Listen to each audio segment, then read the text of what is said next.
Nomenklatur calon Menteri Kabinet Prabowo Gibran 2024-2029.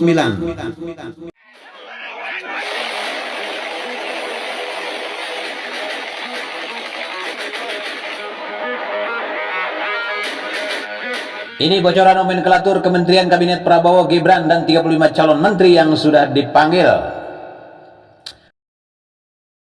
Ada sejumlah perubahan nama kementerian dalam pemerintahan mendatang. Hal tersebut diungkapkan oleh sejumlah tokoh yang didaulat menjadi menteri pada kementerian dimaksud. Dilansir dari prohaba.co. Nomenklatur kementerian pada pemerintahan presiden dan wakil presiden terpilih Prabowo Subianto dan Gibran Rakabuming Raka dipastikan berubah. Ada sejumlah perubahan nama kementerian dalam pemerintahan mendatang. Hal tersebut diungkapkan oleh sejumlah tokoh yang didaulat menjadi menteri pada kementerian dimaksud.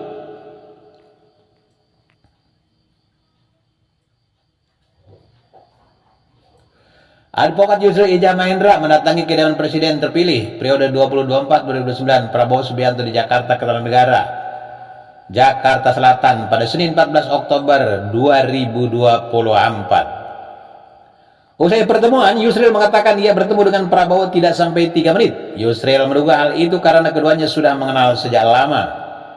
Tadi beliau mengatakan, Pak Yusril, kita nggak ngomong panjang-panjang lagi. Kan kita sudah kenal puluhan tahun yang lalu. Iya Pak, saya bilang, kata Yusril usai pertemuan. Terima kasih kesediaan Pak Yusril untuk membantu saya. Saya bilang, ya insya Allah Pak, saya tetap membantu Prabowo. Sambutnya dikutip dari tribunnews.com. Yusril mengatakan bidang yang ditugaskan Prabowo kepadanya adalah bidang hukum dan hak asasi manusia.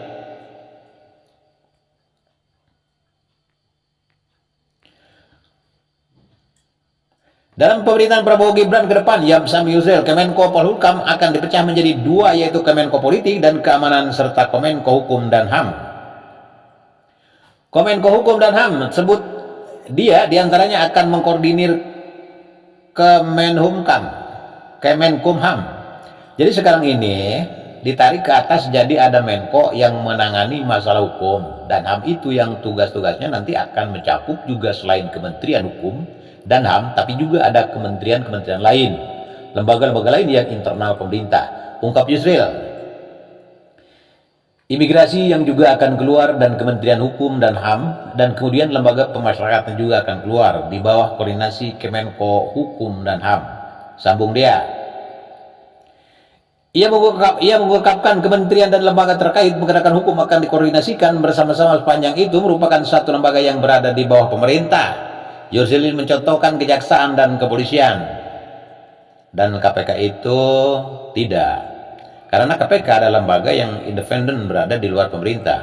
Ujarnya, menurut Yusril, pemecahan Kemenko Polhukam menjadi dua kementerian baru tersebut adalah sudah didiskusikan oleh tim sejak lama, sehingga kata dia hari ini tidak ada diskusi lagi terkait masalah tersebut. Yusril mengaku tugas tersebut bukanlah sesuatu yang baru untuknya. Hal itu menurut Yusril karena ia pernah menangani kementerian serupa sebelumnya. Jadi bidangnya sih tidak sama sekali baru. Kata Menteri Hukum dan HAM periode 2001-2024 di bawah pemerintahan Presiden Megawati Soekarno Putri ini. Yusril mengaku sudah menandatangani fakta integritas dan surat kesediaan yang disodorkan Prabowo beberapa waktu lalu. Sehingga sebut Yusril hari ini tadi ia hanya dipanggil dan secara resmi diberitahu oleh Prabowo untuk memikul tugas dan tanggung jawab yang baru. Kementerian Pendidikan Dasar dan Menengah, Sekretaris Umum PP Muhammadiyah Abdul Mu'ti mengatakan dalam pertemuan dengan Presiden terpilih, Prabowo memberi amanah kepadanya untuk memilih Kementerian Pendidikan Dasar dan Menengah. Nantinya sebut Abdul Mu'ti dalam pemimpin kementerian tersebut ia akan didampingi oleh Wakil Menteri Wamen. Dan kami juga, namun Abdul Mu'ti mengaku belum mengetahui sosok dua wakil tersebut. Dan kami juga menyampaikan insya Allah bisa melaksanakan dan memimpin kementerian untuk memajukan pendidikan, ucap dia.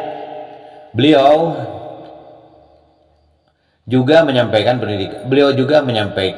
pendidikan adalah kunci untuk membangun bangsa, terutama untuk mencerdaskan kehidupan bangsa sebagaimana amanat dalam pembukaan Undang-Undang Dasar 1145.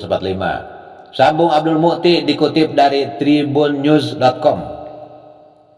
Abdul Mukti mengatakan dirinya juga sudah menyampaikan kepada Prabowo untuk menjadikan pendidikan sebagai gerakan pencerdasan bagi Indonesia Raya yang berkemajuan. Prabowo menurut dia juga menyampaikan beberapa hal agar dirinya bisa bekerja sama sebaik-baiknya.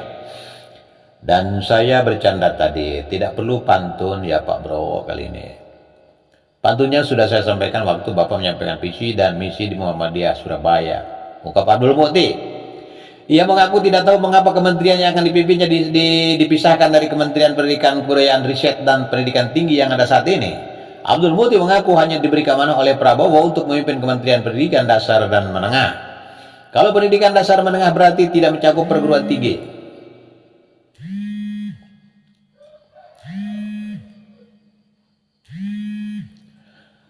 Kalau pendidikan dasar itu nomenklatur yang meliputi pendidikan prasekolah, sekolah dasar, sekolah menengah, pendidikan formal, dan pendidikan non-formal, kata dia. Tidak ada penjelasan dari beliau kenapa itu dipecah. Hanya menyampaikan bahwa tugas kementerian ini sangat penting dan sangat sentral untuk membangun dan mencerdaskan kehidupan bangsa, sambungnya. Untuk itu Abdul Mukti mengatakan dirinya sudah bertemu dengan Ketua Harian Partai Gerindra, Sukmi Dasko Ahmad, 2 hari lalu. Dalam pertemuan itu, Abdul Mukti dirinya diminta untuk menandatangani 2 dokumen, yaitu Fakta Integritas dan Surat Kesediaan. Yang satu dokumen kesediaan untuk menjadi bagian dari menteri dalam kabinet Pak Prabowo, sebut dia. Yang kedua, Fakta Integritas yang isinya normatif saja. Setia pada negara kesatuan Republik Indonesia, siap mendukung pemerintahan Prabowo dan menjaga wibawa beliau sebagai presiden serta menjaga wibawa bangsa dan negara. Sambung Abdul Mukti.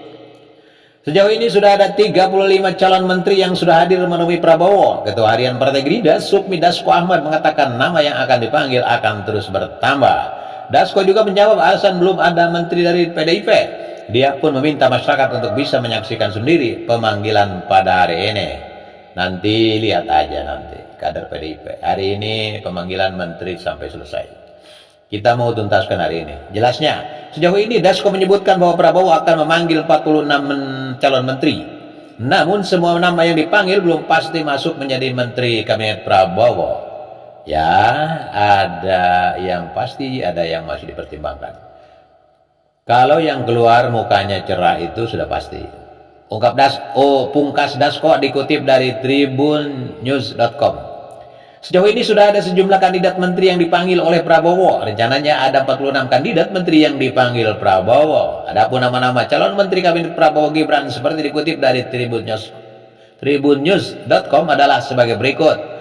Prasetyo Hadi, Natalius Pijai, Widianti Putri Wardana, Yandi Susanto, 5 Fadlizon, 6 Nurson Wahid, 7 Saifullah Yusuf atau Gus Ipul, 8 Marwara Sirait, 9 Tekur Rifki Harsha, 10 Agus Harimurti Yudhoyono atau AHY, 11 Satrio Sumantri Brojonegoro, 12 Arifatul Khairi Fauzi, 13 Yasi Erli, 14 Zulkifli Hasan atau Zulhas, 15 Tito Karnavian, 16 Bahlil Lahadalia, 17 Yursil Ija Mahendra, 18 Abdul Mukti, 19 Iftitah Sulaiman, 20 Sugiono, 21 Muhaimin Iskandar, 22 Wihaji, 23 Abdul Qadir Karding, 24 Agus Andrianto, 25 Raja Juli Antoni, 26 Agus Gumiwang Kartasasmita, 27 Pratikno, 28 Maman Abdurrahman, 29 Ribka Haluk, 30 Dudi Purwagandi, 31 Sakti Wahyu Trenggono, 32 Budi Santoso, 33 Rahmat Pambudi, 34 Dodi Priyono, 36 Hanif Faisal Nurrafiq. Artikel ini telah tayang di tribunnews.com dengan judul Bocoran Nomenklatur Kementerian Kabinet Prabowo hingga sosok yang menjadi sebagai menteri. Terima kasih, saya Ibnu Ahmad undur diri. Assalamualaikum.